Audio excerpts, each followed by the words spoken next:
தொடர்ந்து மற்றும் ஒரு அண்மை செய்தி. ஓடும் பேருந்தில் இளம் பெண்ணுக்கு பாலியல் வன்கொடுமை செய்யப்பட்டிருக்கிறார். இதனை நாம் அண்மை செய்தியாக பார்த்து வருகிறோம். ஓடும் பேருந்தில் இளம்பெண் பாலியல் வன்கொடுமை செய்யப்பட்டிருப்பதாக அண்மை தகவல் வெளியாகியிருக்கிறது. மகளை போல் இருக்கிறார் என கூறி பழகி மாணவியை பாலியல் வன்கொடுமை செய்த ஓட்டுநர் அனிஷ் அதிரடியாக கைது செய்யப்பட்டிருக்கிறார். ஓடும் பேருந்தில் இளம்பெண்ணை பாலியல் வன்கொடுமை செய்த நபர் கைது செய்யப்பட்டிருக்கிறார். பெண்களுக்கு எதிரான குற்றங்கள் விளம்பர திமுக ஆட்சியில் நாளுக்கு நாள் அதிகரித்து வருவதாக குற்றச்சாட்டு எழுந்திருக்கிறது. இந்நிலையில் இது பற்றிய விரிவான விவரங்களோடு இணைகிறார் எமது செய்தியாளர் செல்வராஜ். அவரிடம் விவரங்களை கேட்டு பெறலாம். செல்வராஜ், இது பற்றிய விரிவான விவரம்.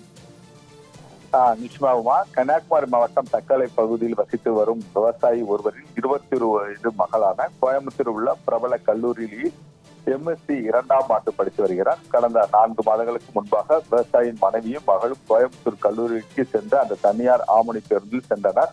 அப்போது தமிழக கேரளா எல்லை பகுதியான கன்னியாகுமரி மாவட்டத்தில் உள்ள களியத்தோலையில் உள்ள குளப்புறம் பகுதியைச் சேர்ந்தவர் அனிஷ்.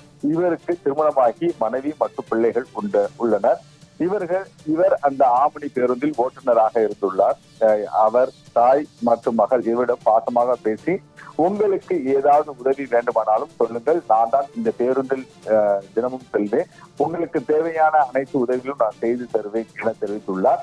இதனால் தயக்கமின்றி தன்னிடம் எதை வேண்டுமானாலும் கேட்கலாம் என கேட்கும் போது ஒரு கட்டத்தில் அவர்கள் தாயாரின், நீங்கள் அங்கும் இங்குமாக அலைய வேண்டாம், நான் கல்லூரிக்கு சென்று வர உதவி செய்கிறேன் எனவும் கூறியுள்ளார். இதனால் அவர்களை நம்பியுள்ளனர்.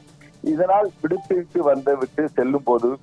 வரும்போதெல்லாம் அனிஷ் ஓட்டி செல்லும் பேருந்தை நம்பி செல்வது வழக்கமாக இந்த மாணவியும் இருந்துள்ளார். இந்நிலையில் கடந்த வாரம் அனிஷ் ஓட்டிய சிட்டி டிராவல்ஸ் பஸ்ஸில் கோவையில் இருந்து குமரி மாவட்டத்திற்கு வீட்டிற்கு வரும்போது ஸ்லிப்பர் பெட்டியில் அந்த மாணவி தூங்கிக் கொண்டிருந்த போது வேறு ஒரு ஓட்டுநர் பேருந்தை ஓட்டிக் கொண்டிருந்தார். அப்போது அனிஷ் அந்த மாணவியை தட்டி எழுப்பி, பசிக்கிறதா, இந்த பிஸ்கட்டை சாப்பிடு என தெரிவித்துள்ளார். ஆனால் அந்த பிஸ்கட்டில் மயக்க மருந்து கலக்கப்பட்ட பிஸ்கட்டாக இருந்துள்ளது.